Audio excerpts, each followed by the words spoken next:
Well, Jesse, I saw a movie once that basically, it was very informative. It basically said that that's what really is satanic practices, people in robes and burning things and drinking blood from chalices. And, I believe movies are real. I believe they're real good sources of education. And Yeah. so I'm just joking, Jesse. I was hoping.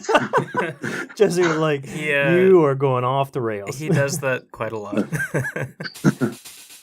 I'm DC. And I'm Michael. And you're listening to the Monster Guys podcast.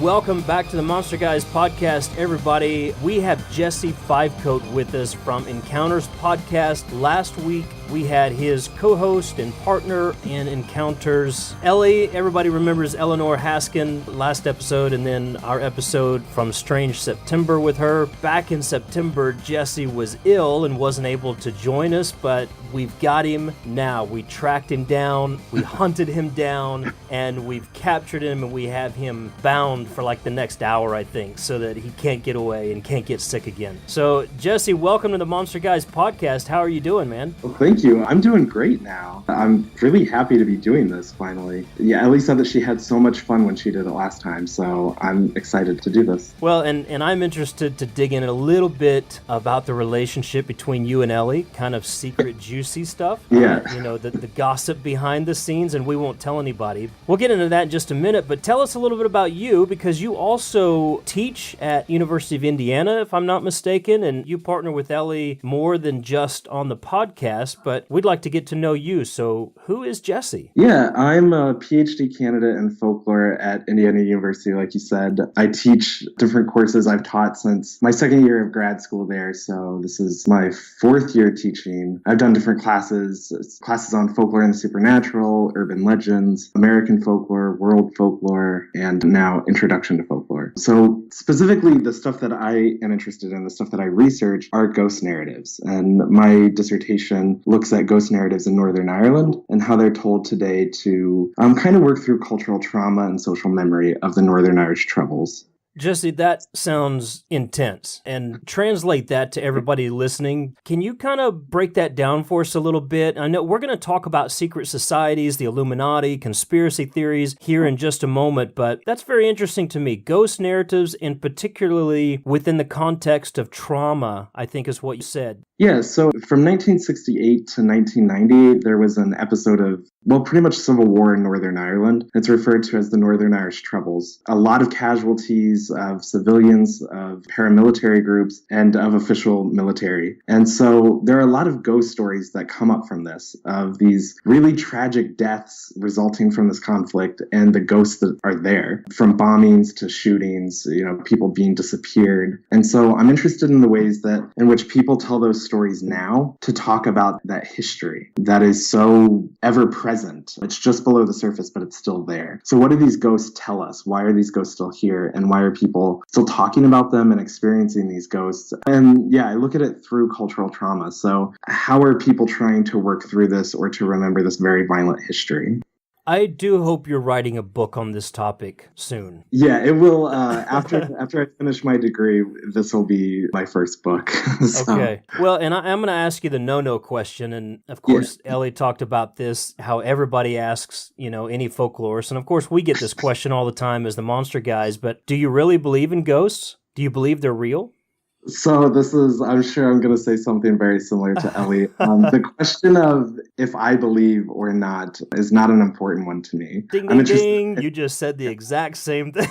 Yeah. I'm interested in what the people that I'm working with believe. Very good. So, well, that makes a lot of sense, and I'm not trying to put you on the spot. I just think it's a fun question in the context of how she approached it as well. I wanted to see what you said. Yeah, we get that all the time because when you study the supernatural and you're working on a PhD, that's the thing everyone wants to know is this real? Do you believe it? So I've had that question asked to me a lot. And so I have that short few sentences down now where when I'm asked that question, I just break that out. In our first season of the Monster Guys podcast, we dealt a lot with things like fairies, vampires, you know, folklore characters like that. And then our second season, we've done a lot on cryptids and a little bit on aliens, which we never talked about before on the Monster Guys podcast. Or in our live events. Yeah, and people ask us all the time, do you believe in these things? And my typical response is, well, duh. You know, and then Michael goes in this long dissertation, this academic layout of all and I'm like, and then they look at me and they're like, well, you never did answer me. Is it yes or no? And I'm like, well, duh. Yeah. What do you think? I'm so smart. I just give the perfect answer. So tell me how encounters started. You know, a lot of people, since listening to our interviews with Ellie, are interested in Encounters podcast. I'd like to give us a little background on that. How did that come about? So it really kind of, since I met Ellie last year when she started her PhD in my department, we instantly clicked. We became really good friends and we had this interest in the supernatural. I have an interest in stuff that's not material and the immaterial, such as ghosts and spirits. And she is more interested in the material, so cryptids and aliens and such. And so it kind of really just meshed. But what really crystallized it was I did some field work in Northern Ireland last December and January, and Ellie came over for a few days. And we, traveled in the Republic of Ireland in the north. And one of the things that happened was we stayed in an Airbnb in which I woke up in the middle of the night to go use the restroom. And I felt that there was someone standing in the corner of this small Airbnb that we were staying in. Oh my gosh. I was like, okay, that might be a thing, but I'm just going to go back to bed. And then when Ellie woke up, she said, you'll never believe this crazy dream I had. I had a dream that this woman was standing over me on this side of the bed last night. And I thought, okay, well, that's really crazy.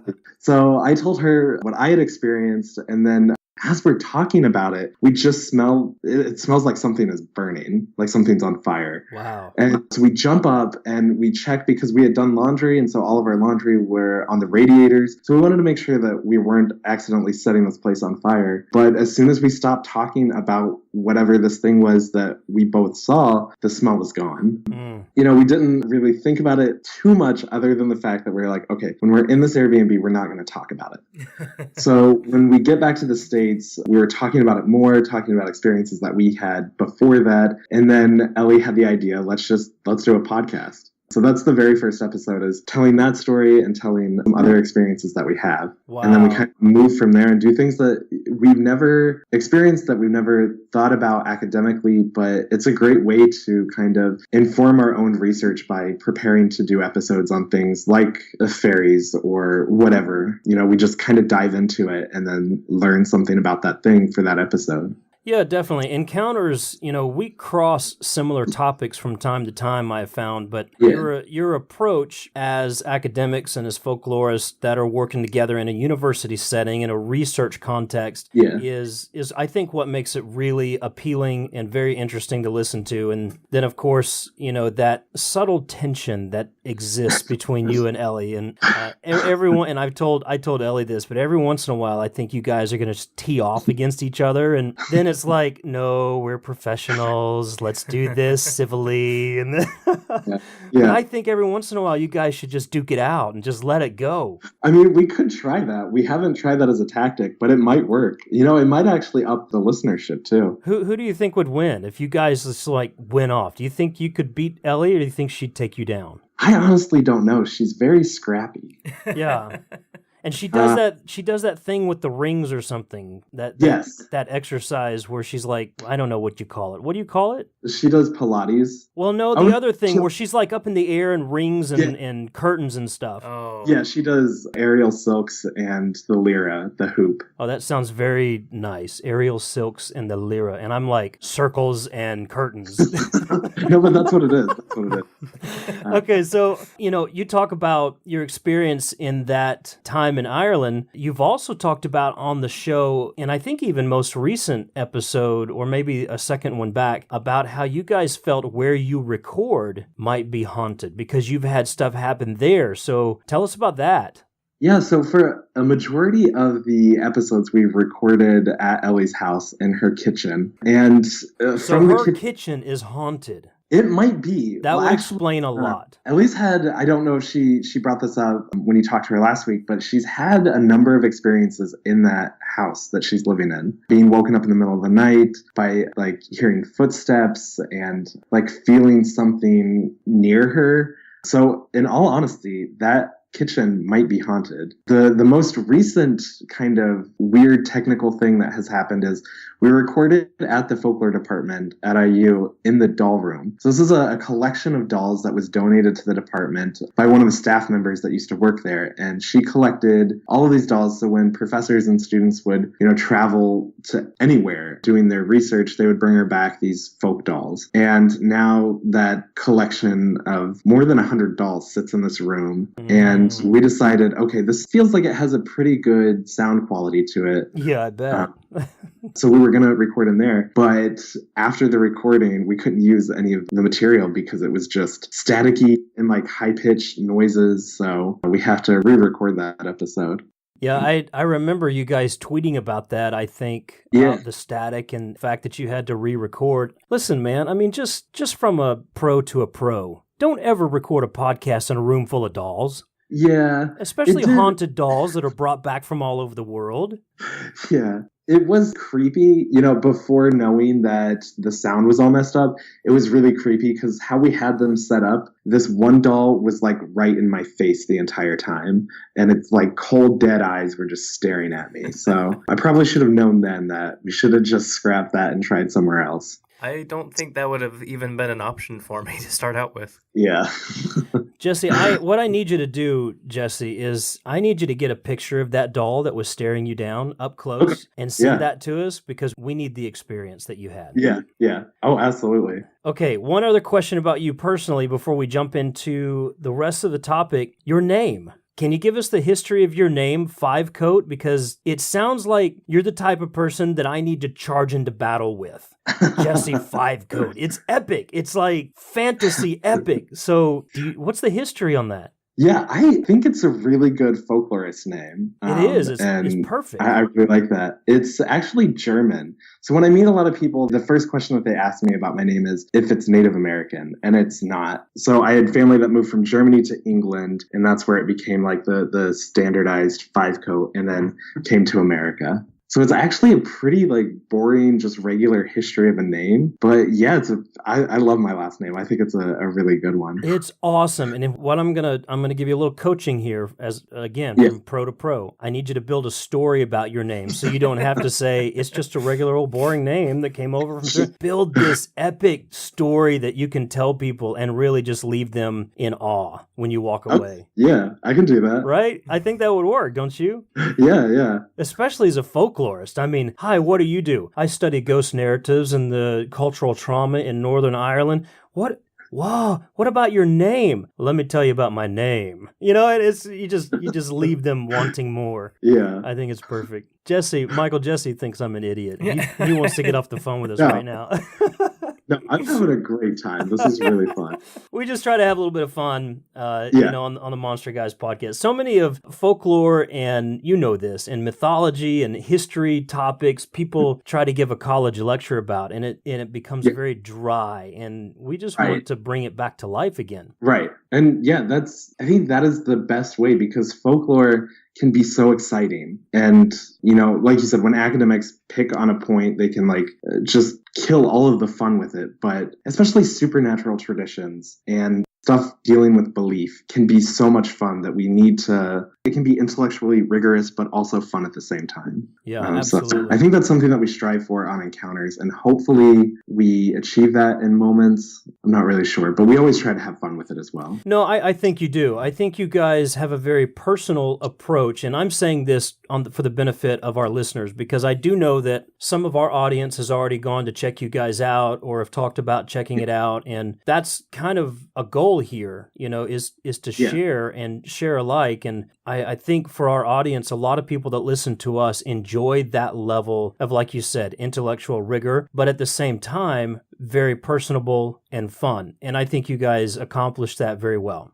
Well, thank you. Okay, let's get into this, because this is one of my favorite topics, secret societies. Yeah. Such a fun thing to dig into. It really is. You've got a good grip historically and even in our modern context of what all this means. So maybe do we start with something that's really more popular in the public eye, like the Illuminati, you think? Yeah, I think that sounds like a perfect place to start. All right, talk to us about the Illuminati. The Illuminati is a fascinating, I think, case study in secret societies because there is a historical precedent for the Illuminati existing. And then we have this modern thing that kind of can branch out anywhere. And, celebrities, artists, politicians can be kind of reined in and put under this umbrella of the Illuminati as a kind of new world order or superpower that is trying to dominate the world. I think that it's fascinating to study because the Illuminati began in the 18th century, in the late 18th century, as a scientific society. It was an Enlightenment era society, secret society, and its goal was to kind of get rid of superstition and belief in the supernatural and to kind of bring science to the forefront and improve society that way. However, what it's become now is those kind of ideas about that original society were looked at today. They are complete opposite of what it is believed to be. It is, in some thought, the Illuminati now is seen as this kind of almost supernatural, this very superstitious organization. So it's done this kind of complete reverse of what it intended to be in its founding. And I find that a lot of what we would consider secret societies today began as, like you said, a scientific society or an intellectual society, or even some a charitable society, right, reaching out to do good in the community. How do we get so far away from that? What happened historically, and specifically with the Illuminati? Where did that go wrong or right, or however you want to look at it?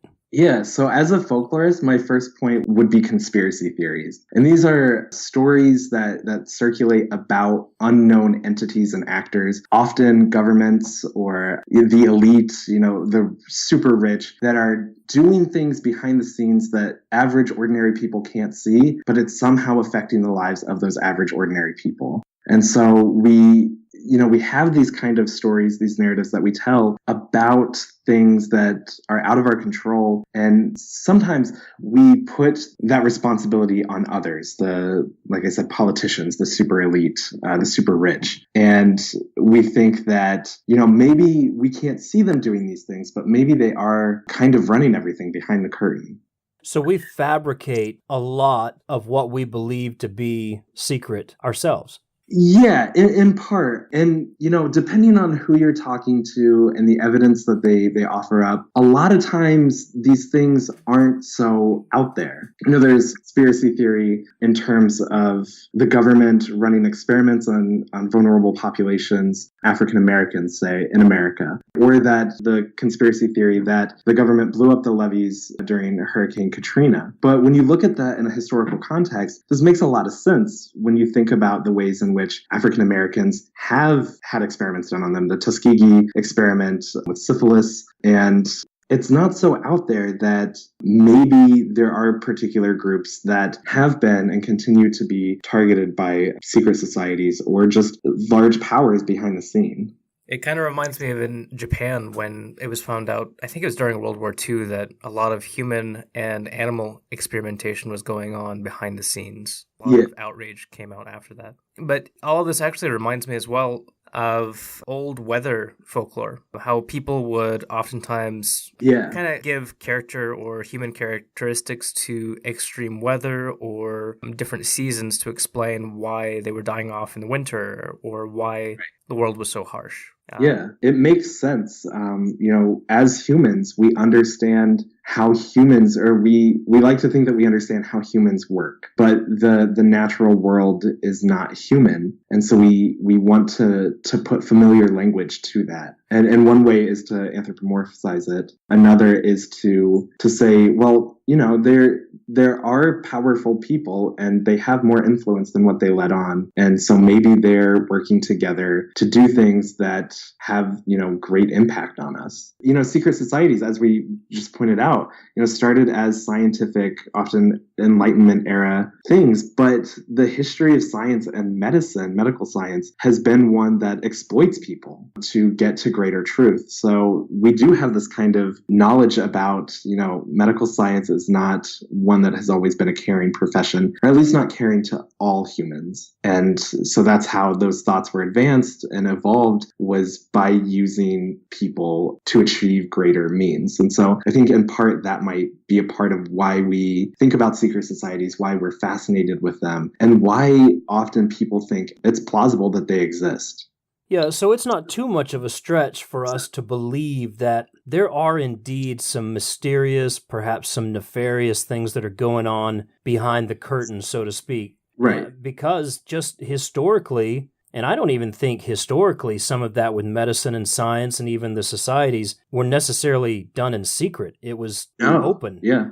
But over the years, we've created secrets out of it. And I think the lust for power for a lot of people, has given them a lot of permission, if you will, to make it secret. And to put things behind the curtain, because then you wield even greater power over people. Right. And, those things, you're absolutely right. Those weren't done in secret because it wasn't a thing that was thought that it needed to be done in secret. There were ideas about who science would benefit, and that was, Western white Europeans, and everyone else was just a tool to benefit them. However, we often drop those cases, those atrocities out of the history of science and medicine when we learn it. And so when we find out those things, it does seem like it's trying to be kept secret. And I think that gives more power to this idea about secret societies as well. Go back for us a little bit. You said the Illuminati started in, what'd you say, the 18th century? Yeah, it started in, I think it was May 1st, 1776 is when it was founded. Okay, so take us back, and maybe you want to talk about the Illuminati historically, or maybe just secret societies in general, but can you give us a little bit of a history lesson on that and bring us up to date to where we are now with regards to secret societies in our modern day? Right. So, this being just one of these Enlightenment era secret societies that really saw the church as having too much power in politics and just an everyday thought. And so they wanted to kind of squelch the power that the church had. But this actually was the reverse. So a lot of secret societies ended up being outlawed, made illegal, because they tried to challenge the authority of the church. The Illuminati being one of them. Which very well could have been what made them secret. Right. Because if you try to cut the power, then what are people going to do? They're going to still pursue those interests, but they're going to do it behind your back. Exactly. And this is, this form of resistance is, if you want to get anywhere with it, I think the thought was it needs to be in secret, because if you're outright defying the church, you're not getting anywhere. Well, some people got away with it somehow. Although I'm sure they died and had success after death. Just a random thought here. You also have secret societies like the Templars and the Order of the Dragon, if you will, that relied on the religious power of the day. How did that mix? I feel like some people still view the Illuminati and see these occult practices going on. So there's maybe not a traditional religious tint, but there's still a somewhat religious, if sacrilegious, tint to those stories. Yeah, I think in part those get attached. And again, this is just, a guess that I'm taking here, or an educated guess.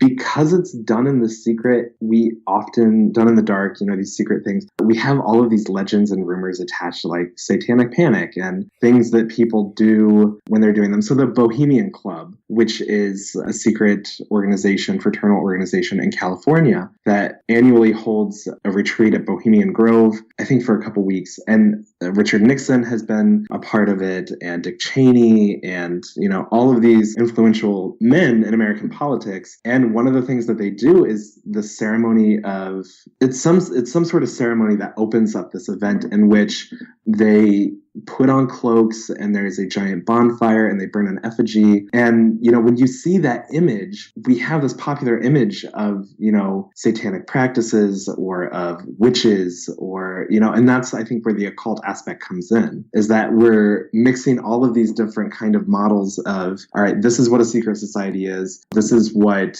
doing occult practices is. And they kind of just get mixed together because it makes sense. That looks like that. So I think that's what it is.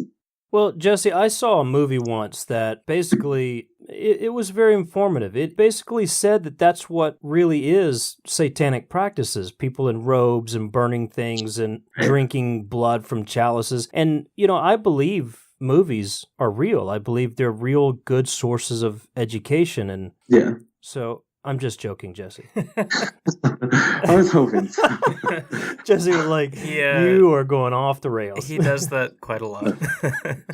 Yeah, I haven't really spent too much time thinking about it, but this conversation is really interesting in that I love talking about this stuff because you can go in any number of directions, and someone will bring up something that, I haven't thought about before. And like, why this question of the occult practices within secret societies, and is that similar to this religious aspect that you have in all of these others? The Freemasons, for example, start off with this idea that the word of God gives them the right to perform these practices, and it's their duty to do this. And that's a secret society and the textbook kind of definition of it. Thinking about it, and the Bohemian Club is the first one that comes to mind because that's such a clear example of putting on those robes and this thing in front of a fire and everyone's drunk. To what extent is this just a tradition of these powerful, mostly conservative men just going out in the woods for a couple weeks and getting hammered and having fun? Or is it something more sinister in terms of, are they performing these dark rites? Yeah, and I think, to be honest with you, one could lead to the other. Yeah, and you could start with one or you could start to the other. I mean, you could go both ways on that. Somebody just going out to the woods that have fun, that turns into something dark, or you could have a group of guys going out and say, we're going to do something dark, and it just turns into a drunken brawl. But, right. I think you could approach that both ways in terms of how do these things get started and how do we perceive them? Yeah, and I think that's why I find conspiracy theories so fascinating, is that, most of the time they have this internal logic and it's predicated on other narratives, knowing other things about the world that make sense. And these theories are just that. They're trying to work through what is happening here. Are they out there just being drunk? Or are they out there doing this thing? Or is it that they start off drunk and that leads them into doing something else?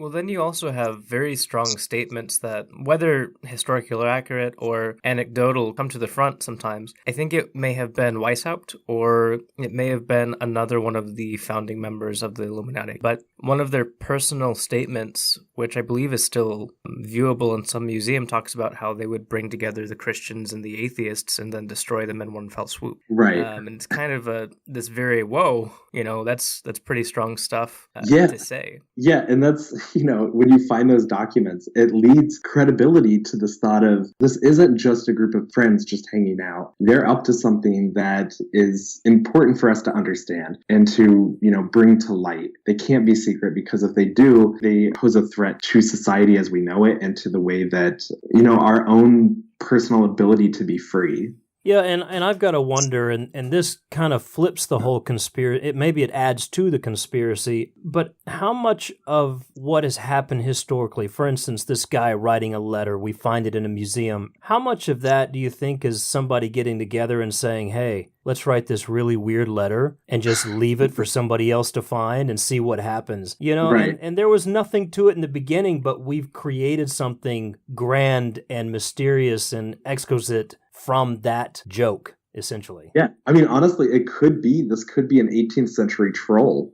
that is just like, I'm going to put this out there and then, see how much stuff that I can stir up, but without knowing the intent. But we do know this had very real consequences, and they did try and challenge the authority of the church, which created laws banning secret societies. Doesn't mean that they went away. It just means that they got better at being secret. And then my mind goes even a step further and asks a question like, okay, well, the church banned them, right? Because they were challenged. But who's to say that the church and these other groups didn't meet together somewhere and say, hey, we're going to pose this challenge to you. And, okay, how about you make this up or you fabricate this and let's play off of each other. And it's really a grand scheme between the two to bring greater publicity to both organizations. Well, I think there's also credibility to that thought. It could be credibility to that thought. If you think about the fact that whenever the church has banned something, it typically has the opposite effect. Yeah. Yeah. It's like, your parents telling you can't date someone, and then what do? You go out and you still date them. You just get better at hiding the messages or, sneaking out. And I think that is one possibility, is that they did this. They worked in tandem to kind of, give authority to the secret society. And by giving authority to the secret society, it gave authority to the church. And that's why conspiracy theories are fun, is because we don't actually know. We don't have secured evidence of this, but we have different forms that could be considered evidence. And that leads us to think in different ways. And so within any one particular case, such as the Illuminati, through different conspiracy theories, we travel the world in very different ways. So let's dive into conspiracy theories a little bit deeper, because I know this is a topic you love and have a great deal of interest in. Talk to us about conspiracy theories. What are some of the ones that we should know, or ones that you like to think about or talk about? What's interesting about conspiracy theories that we need to know today? Oh, that's a great question. So a lot of the stuff, as I said, I'm interested in cultural trauma and political violence. So a lot of the stuff that I do centers on disaster and how vulnerable populations, the elderly, specific minorities, people of low income are affected during disaster, and the conspiracy theories that they create to try and work through what happened to them. So I brought up the Hurricane Katrina and the levees being blown up before they actually broke, or before the storm actually hit. So this is given credibility by a number of eyewitness testimonies that say that they heard the blast before the storm hit, or just right after the storm hit. But it wasn't that the levees broke, it was a bomb. So something else had to have happened there. And, I mentioned that this goes back to this idea of the history of being Black in the United States is not one of equality, and it's not one of attempted equity to try and make those things right. And so this came out in a number of different ways, but the idea here was that the government was trying to get rid of this low-income Black population in the lower Ninth Ward, which led to, I think it was Kanye who said, Bush doesn't care about Black people from this. And we have other conspiracy theories, again, linking Bush to this, about 9/11, and 9/11 being an inside job. Bush did 9/11 in order to get us into a war that we didn't need to be in or shouldn't be in. And this idea that the United States military is a business, and that they needed to get a popular perception out there that we needed to go into another war. And so therefore they engineered 9/11. And one of the key components of that is that, so maybe you guys are familiar with this, that the way that they fell, or that the metal melting at a specific temperature couldn't have happened unless something was added to it. There's a number of different ways in which people pull out seemingly small details to make a case for this thing didn't happen how I've been told that it has happened. Right. And from there leading to, with conspiracy theories, it's almost always these highly influential groups. So in this case, it's the Bush administration in both of those. But you see this all the time in disaster, because disaster is this point of rupture where the everyday, how I go about my daily life is now not happening. So you need to make sense out of it. So we have rumor, this short bits, belief statements almost of this is what happened, when we don't know what the facts are yet. People try and make sense out of it immediately. And that leads to rumor, that leads to conspiracy theories. And then conspiracy theories are built up rumor in a lot of ways. There are a lot more details added. There are more of a story rather than just a statement of what has happened. And then evidence is given to it, or perceived evidence. You got a protester behind you, I think, a dog barking that Yeah, sorry is very about upset that. with what you're saying. Yeah. She should be good now, hopefully.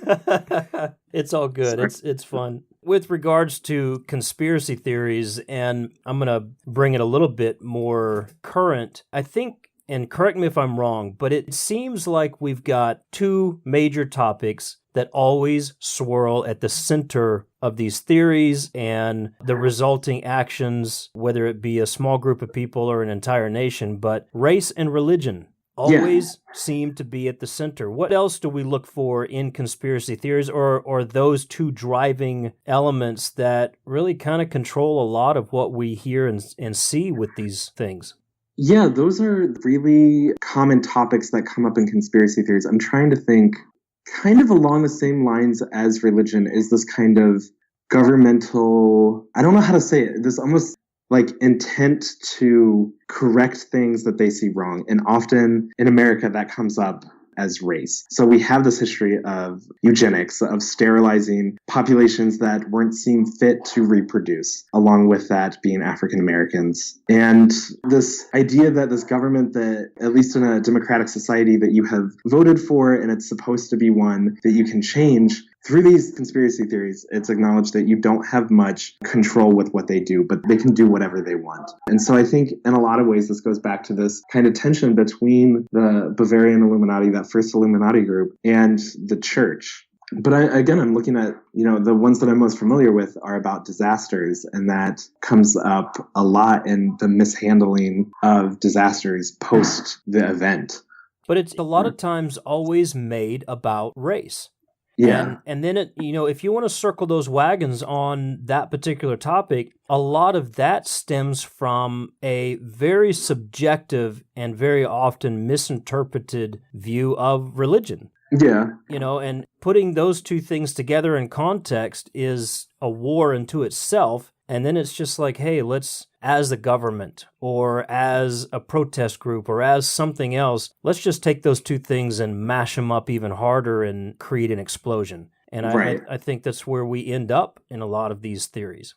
Yeah, and I think in part, again, it's because conspiracy theories often don't just come out of nothing. There is this perceived history of these events happening. So it's not that, one day the government woke up and decided it was going to do whatever it wanted, but that there's a long history of the loss of liberty and of these secret meetings. And so we have this narrative of race and religion being those big components in the United States. And so I think those, in part, is why they come up so often within conspiracy theories, is because they're readily made for conspiracy theories. We already have conspiracy theories about them, which at times lends credibility to newer conspiracy theories. Yeah, so let's talk about a little bit more current events. And we don't get political on the Monster Guys podcast in terms of throwing our hat in any certain camp. And I want to be sensitive about this because some of this is very fresh still. But let's take into consideration things like the shootings in Las Vegas, or a car being run through a group of protesters, or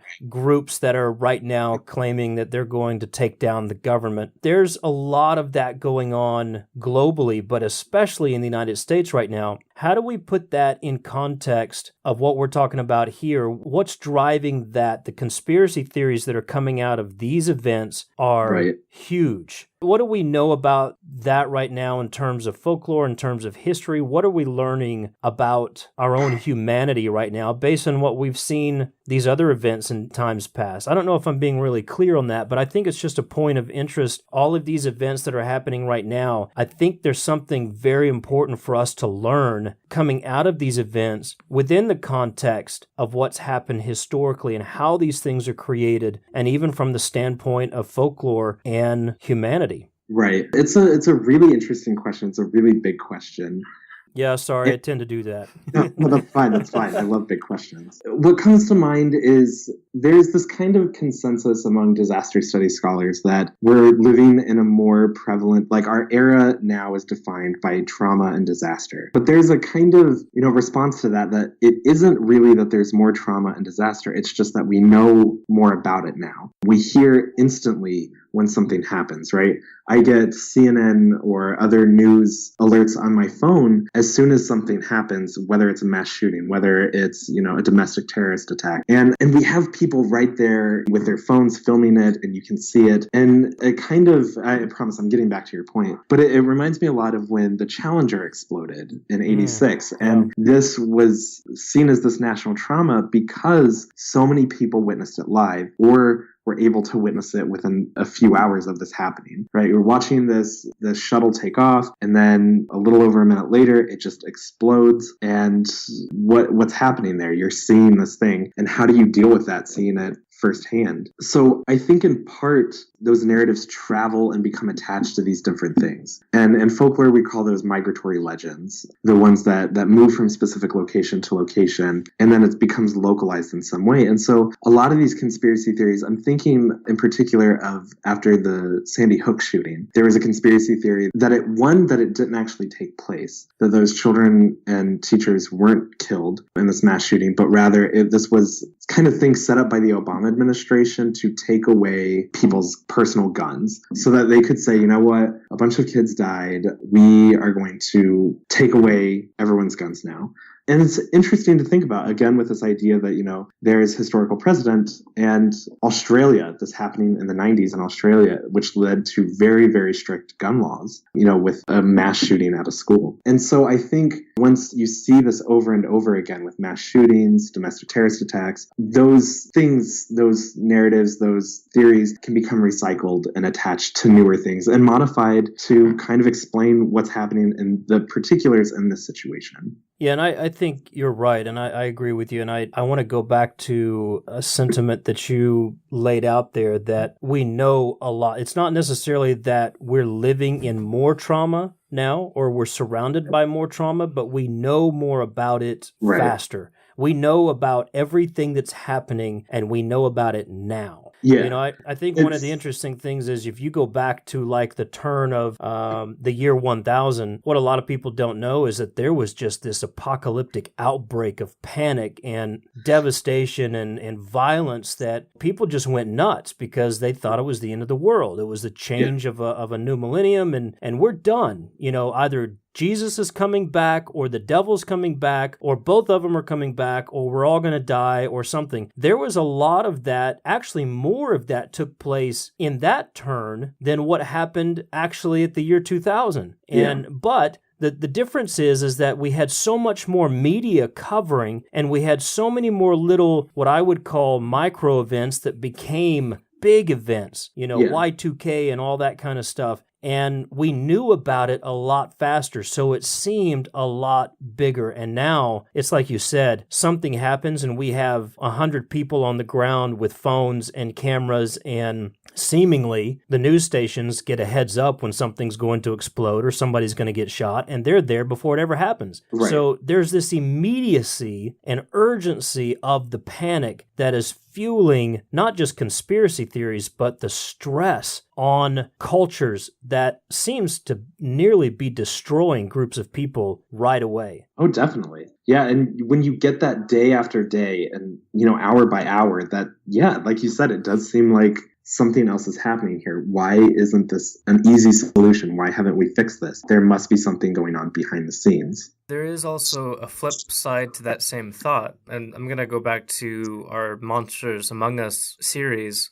So we have serial killers. We have people like Elizabeth Bathory and Gilles de Rais that we covered. And their victim count, if you will, is up there in the hundreds or thousands, according to some people. According to others, they're just dozens. Some people believe that they didn't kill a single person. Moving forward into history, as the idea of serial killers had started to be, the term was coined and became more popular, and people started to take interest in that sort of mental structure, we start to see that we have much more detail as far as the cases go. We know exactly how many people they killed. But the funny thing about that is because of that, we have so much information that it becomes dubious even then. We have serial killers saying, well, I killed 50 people, but only 30 bodies were found. Or serial killers that say, yeah, I killed this many people, but then they turn around and say, I only killed 2. And taking that same thought and putting it to the media today, we have so much information that is immediately available, but we have it from different viewpoints. And then we have it from the same viewpoints that seem to change opinions or change stories later on. So this massive information is not only coming at us, it's coming at us in murky and muddled sources. Yeah, and I think that's a very important distinction to make, is that when you have these documents, when you have evidence, there is greater authority given to the written record than there is with oral testimony, right? And you see this all the time within folklore, is that, oh, that's just a legend, or that's just a myth. And that's always kind of this equated to it being wrong or false, or the people that believe this, right? Uneducated people, there's the sentiment that it's the uneducated people that believe in conspiracy theories. But as an educated person, this isn't a conspiracy theory, it's just fact, or it's just my opinion. And the way that authority works on that is different depending on what kind of form of communication it is. And so, yeah, we have all of this stuff, but that doesn't give us a clear picture. We have to make that narrative. We have to make the story out of that. And whose story is the one that gets picked up and believed, and whose story is the one that gets pushed off to the side and said, this is the fringe. It depends on, who gets to make those calls. Yeah, who has the most money? Yeah. Who has the thicker curtain? Yeah. I would say the curtain is the important part. Yeah, the curtain plays an important part in all of it. So are there any, we've talked about a number of events that have spun out of control with regards to conspiracy theories, 9/11, Katrina, all the way up to modern day with shootings and everything. Is there an event, or I don't know if there's really an event, but maybe a series of thought that is out there currently that we should pay attention to with interest to conspiracy theories? Are there any that are floating around right now that you would point out and say, if you really want to dig into this, I'd pay attention to this going on right now? I actually can't think of any particular one right now. So essentially, we don't have any conspiracy theories going on in the world right now. We do. I'm not. Well, if you can't think of one, then it must not be happening. I'm not too up to date on the very current ones. And part of that is because these can come up at any moment and with any of these events. So if you start looking into these events and you kind of play the Wikipedia game of just tapping on those hyperlinks, you're going to get to a conspiracy theory somewhere along the line about that event. Yeah, I fear you're going to fall into a black hole and never come back. You click on those links. So one of the great places to look for these is on YouTube. You can search, videos about this or people talking about that event, and you look in the comment section. Again, only if you really want to have a bad day do you ever go to the comment section. But those are great places to find that. And the other part is the internet does have dark holes and rabbit holes in them. And I don't want to particularly push anyone towards some of those things to go looking for them, because there's so much there. Yeah. It's all so pure. Come on, man. I mean, YouTube is how, after all, we know that all these celebrities are reptilians. Right. How else would we have known that? Right. So give us some secret societies that we need to be interested in, either historically or currently. Everybody loves a good secret society. What are some of the big ones out there that you like to look into? Honestly, I think the one that I keep returning to is the Illuminati. And that's just because you can have reptilian elite tied to this. You have celebrities in this, Beyonce and Jay-Z throwing up the triangle, which is, supposed to be a link to the Illuminati. And that if you watch videos of the Queen of England and you pause it in the precise moment, you can see her reptilian eyes. This is the main one that kind of just keeps growing, and so many people and so many things are added to this one. I think it's fascinating. I'm trying to find, is there a border around this thing? Does it end? Or just, is it so permeable that anything can be added into that? Yeah, I think that's the one for me that I always keep coming back to. But that's the one that so many people are familiar with. And I think as a folklorist, that's why I'm drawn to it, is why is this one, which for the historical evidence, this is gone. There is no Illuminati per se from the inherited society from that first one in 1776. But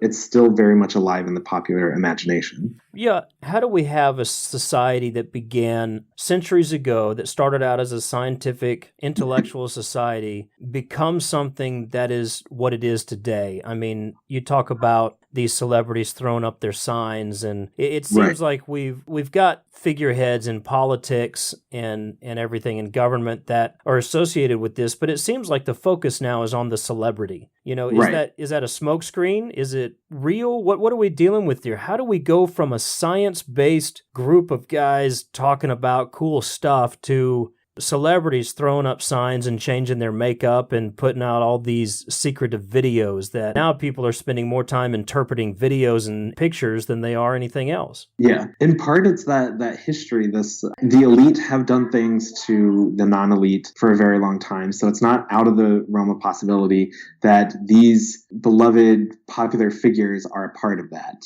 And in part, it's that there's just so much instability right now of, am I safe when I go to the movies? Am I safe doing anything? Anything can happen at any moment. Who's involved with this? And so there's this idea within legend scholarship that's called the Goliath effect. With legends, they're called mercantile legends about businesses. So if there's an urban legend about a particular fast food company that uses, say, ground up earthworms for their meat, that tends to, as it goes along, it tends to go and become attached to the most powerful company in that. So you often have it attached to McDonald's or Burger King or Wendy's instead of these smaller local chains. And I think that we can see part of that happening here is that these figures we're inundated with their image. We see them everywhere. And so when we think about this, that is a stable thing. These are unstable things. Are they connected? And if so, what's the relationship there? So I think that I don't know, that's the thing about conspiracy theory, is that there are so many different ways in which this can be interpreted and so many different forms of evidence that can be given to it that gives it credibility, or is thought to give it credibility, that it's hard to pinpoint one thing down and say in general, this is what they do. We know the characteristics of it. It involves, some secret actor or actors behind the curtain, manipulating powerful resources and, shaping the lives unbeknownst to ordinary people. But the specifics of that comes out in the very specific event or the very specific conspiracy theory. So then it becomes not simply a corporate giant or, a food associated, but it also becomes the president of the United States, or it becomes the most popular celebrity on the charts. It all points to the top, and what can we create and what cascades down from that. Yeah. I think probably a good example of this that's current is the Weinstein scandal and everything that's come out since then. I mean, I've seen many names dropped in that hat, if you will, since that event a couple weeks ago. Yeah. And I think in part that's because it's a common language, because more people know about this thing. They can talk about this thing than about like D-list celebrities. Yeah, definitely. Well, and Michael, I'm glad you brought it up. I was going to ask you, Jesse, with regards to this fallout in Hollywood around all of these sexual allegations, what do we see playing out in that? Is there anything, conspiratorially dealing with secret societies, or from a historical precedent, folklore, or our lessons about humanity? What do we see coming out with that? I guess there's always the big question of why. Why now? Right. Why this? Why him or why her? Right. And that's, I think, the really important question. And I don't know that I can speak to why this particular one right now, but I think we can see it in a lot of ways, the way that we see secret societies. Hollywood not called a secret society, but the way that it functions. That, all of these stories for years of young actors going to Hollywood and being sexually assaulted. And that's just kind of what you have to go through if you want to make it big, because these powerful people are the ones who can give you everything you want or not. And so I think part of that is that narrative breaking out, and we start to see this is a very common thing, but it has been kept secret. But I wouldn't say that it's a secret society, but it's acting in that kind of way. Yeah, so I'm sure that there are conspiracy theories linked to it. I don't know of any in particular, but it honestly wouldn't surprise me because it's kind of that same model. Like, this is perfect breeding ground for conspiracy theory. Well, maybe we're still too fresh inside of the event. It's still happening. It hasn't teased out yet, but I think you're right. The model, we have, to put it into more theatrical terms, we have the powerful men in hooded robes that are in secret rooms that I've even heard some of these celebrities talking about sacrifices, and there's a whole new scandal with a sex cult that's within Hollywood right now that's coming out of this with a man and a woman at the top there, and the whole thing is they're branding people with a brand on their skin. It's really bizarre, but it goes back to those similar models. It's the hooded robes, it's the sacrifice, it's let's burn this or smoke that, and we'll do it all in a secret room, and then somebody escapes and the whole thing blows up. Right. Yeah. I hadn't heard of that one. That's really interesting. I'm gonna have to look that up. I'll send you a link to an article because, to be honest with you, I scanned it pretty quickly the other day. I read maybe part of 2 articles. I can't even remember the names involved, but it's literally almost like a harem that is embedded within Hollywood, and a lot of these people are being filtered through that, and a lot of these younger models and particularly actresses are being branded on their skin with the initials of the 2 people at the top. And it's part of the evidence that's being presented is that, hey, you want to see something real? Well, look at the brand on my skin. So it kind of really tips the proportion, of this thing because, most of the time it's all perception and secrets and, whodunit kind of stuff. But now there's this burned brand on people's skin. So interesting. Yeah, I'm surprised I haven't heard of that one yet. Well, I mean, I'm in the know, Jesse. I mean, yes. Yeah. I mean, clearly, yeah. Of course. I mean, I'm the monster guy, so I mean, that's right. I have people that know people that tell me things. But nonetheless, Jesse, thank you for your time today. Is there anything else with regards to the Illuminati or secret societies or conspiracy theories that you'd like to share with us today that maybe we've touched on so much and it's been a fun conversation? Yeah. But is there anything that's sitting there in your mind or your heart that you're like, I need to share this?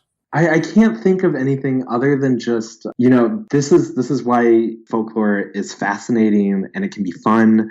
But, at times it can, like, these narratives can also be very dangerous and put people in real danger. And so I think it's very important to look at these beyond just what's happening within this story and seeing who it's linked to and what are the forms of evidence there and who's giving it credibility or giving it authority. And is this linked to any other type of event or kind of history along with it? And just keeping to build up that analysis of it. So that's me as a folklorist saying, folklorists do great work. Yeah, very good. Well, thank you so much for your time. It's really been a pleasure to speak with you. And I hate that we didn't get to talk to you back in September because you were sick, but I'm glad we got to do it now. Yeah, me too. Thank you guys for this opportunity. This was a lot of fun. Folks, Encounters Podcast is where you can hear Jesse and, of course, Eleanor on, I think now it's an every other week basis that you're doing this season. Is that correct? Yeah, that is. Give us some contact information for you and how we can find out more about you and about Encounters real quick. Yeah, so you can listen to us at our website at encounterscast.com. You can also find us on iTunes or any of the podcast listening services. You can tweet at us or find our Twitter at twitter.com/encounters_cast and Facebook at Facebook/encounterscast.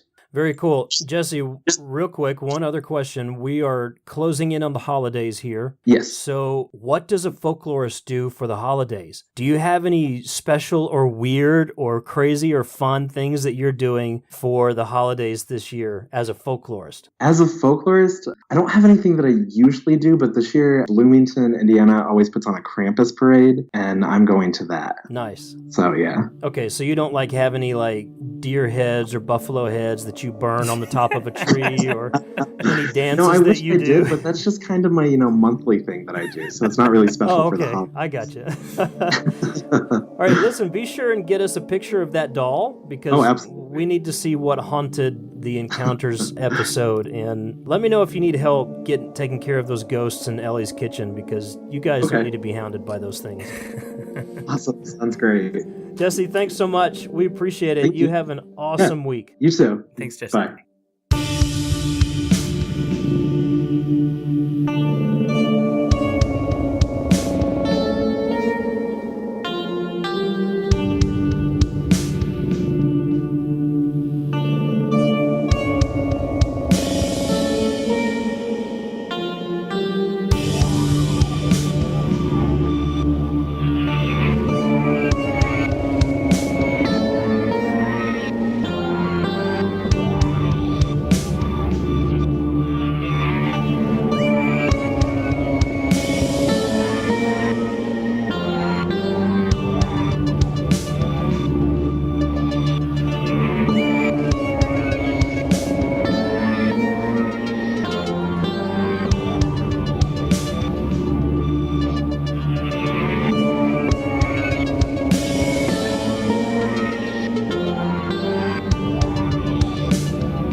Folklore is the way that we come to understand ourselves and others.